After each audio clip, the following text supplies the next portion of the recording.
Students, welcome to PSA. बच्चों, ये learn English की जो सीरीज़ है उसका एक लेक्चर है जिसमें आज हम लोग डिस्कशन करने जा रहे हैं सब्जेक्ट वर्ब एग्रीमेंट के बारे में। बेसिकली सब्जेक्ट वर्ब एग्रीमेंट में जो कॉमन एरर्स बच्चे करते हैं, जो एग्ज़ाम्स में क्वेश्चंस पूछे जाते हैं, उसके बारे में आज हम लोग डिस्कशन करेंगे। तो without wasting any time let's start with this. पहला जो स्टेटमेंट, जो पहली बात है वो ये है कि इफ़ अ सिंगलर, ध्यान से समझेंगे, if a singular subject is separated by a comma then the following sentence remain singular. मतलब कोई भी सब्जेक्ट है, अगर वो कॉमा से सेपरेट कर दिया गया तो उसके बाद का जो सेंटेंस होगा बच्चों वो सिंगलर होगा। ठीक, कैसे? ये वाला स्टेटमेंट पढ़ें ज़रा।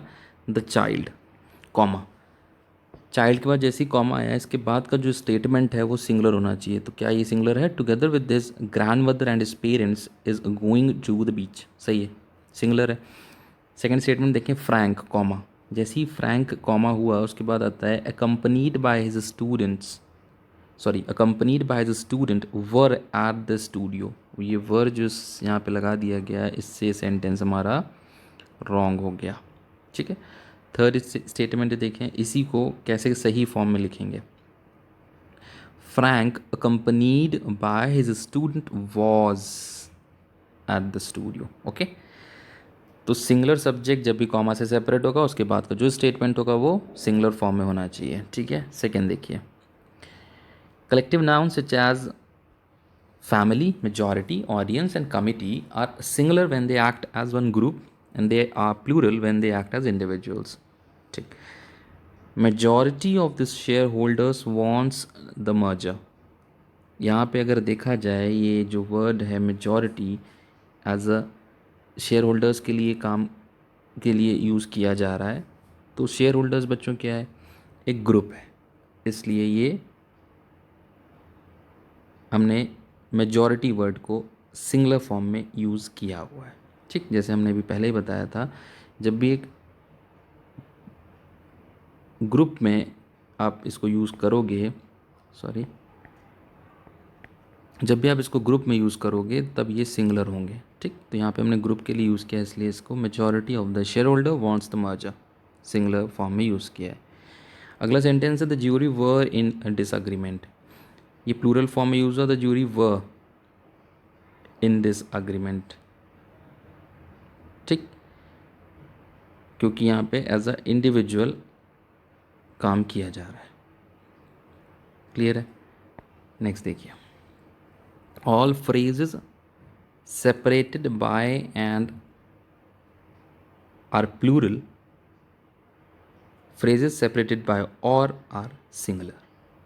मतलब जो भी फ्रेजेस एंड से सेपरेट होंगे वो हमेशा प्लूरल फॉर्म, और जो और से सेपरेट होंगे वो हमेशा सिंगुलर फॉर्म। ठीक, अब सेंटेंस समझेंगे। Ted, John and I are going, ये यहाँ पे एंड का यूज़ किया हमने तो plural. Mary, Sheila and Peter are waiting, plural. यहाँ पे हमने एंड का यूज़ किया इसलिए प्लूरल। अगर हम चाहते या हम ऐसे बोलें कि मान लेते हैं टेड और जॉन, इस केस में इज होगा, इस केस में इज आएगा सिंगुलर। ठीक है, नेक्स्ट पढ़ते हैं। Neither, nor, and either or are exceptional case. If two subjects are joined by or nor, the verb should agree with the subject that is near to it। मतलब sentence से समझेंगे, जब भी दो फ्रेजेस को अगर आप और से या नॉर से सेपरेट करते हो तो वर्ब जो है वो किसके कब कैसी यूज़ करी जाएगी? जो उसके पास में सब्जेक्ट होगा। जैसे कि ये सेंटेंस पढ़ते हैं, neither the supervisor nor the staff members were able to calm the distressed client. अब यहाँ पे देखिए, जो वर्ब थी हमारी वर करी हमने। वर क्यों करी बच्चों? जो वर्ब थी वो यहाँ वर लगाएगी। वर क्यों लगाएगी? क्योंकि ये स्टाफ मेंबर्स है, स्टाफ मेंबर्स के लिए हमने यहाँ पे वर लगाया। ठीक है, अगला सेंटेंस देखिए, neither the staff members not the supervisor, singular है, सुपरवाइज़र। इस केस में हम यहाँ पे बच्चों वॉज लगाएंगे। क्या लगाएंगे? वॉज। ठीक, क्यों लगाएंगे? क्योंकि सुपरवाइज़र है। अभी ये पता है जो भी वर्ब आप लगा रहे हो उसके बगल में जो भी सब्जेक्ट होगा उसके हिसाब से आपको वर्ब यूज़ करना है। तो यहाँ पे हमने देखा सुपरवाइज़र था, सुपरवाइज़र के लिए हमने यहाँ पे वॉज यूज़ किया, स्टाफ मेंबर्स था इसलिए हमने यहाँ पे वर्ब यूज़ किया। ठीक है, अब नेक्स्ट देखते हैं। Choose the right subject in the sentences in which the verb comes before the subject. अब मान लीजिए किसी सेंटेंस में वर्ब पहले आ रही है, वर्ब पहले आ रही, सेंटेंस पढ़ा आपने, वर्ब आपको पहले मिल गई। जैसे there is many reason, there is many reason, एक minute,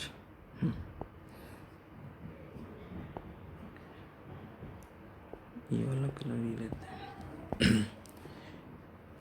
there is many reasons why I can't help you, गलत है। क्यों गलत है?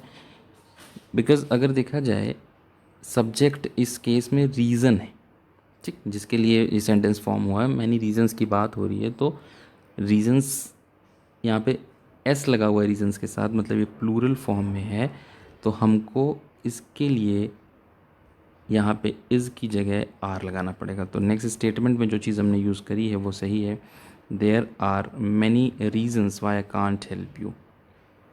ठीक, क्योंकि यहाँ पे रीजन्स था, दैट्स वाई हमने यहाँ पे आर यूज़ किया है।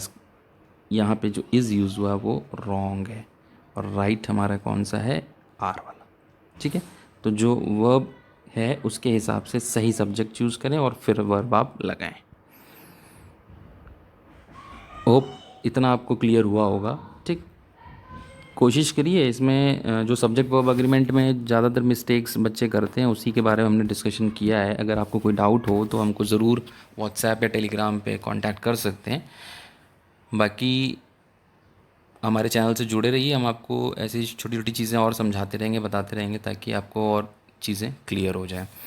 होप अच्छा लगा होगा आपको। Thank you guys, thanks a lot for watching this video.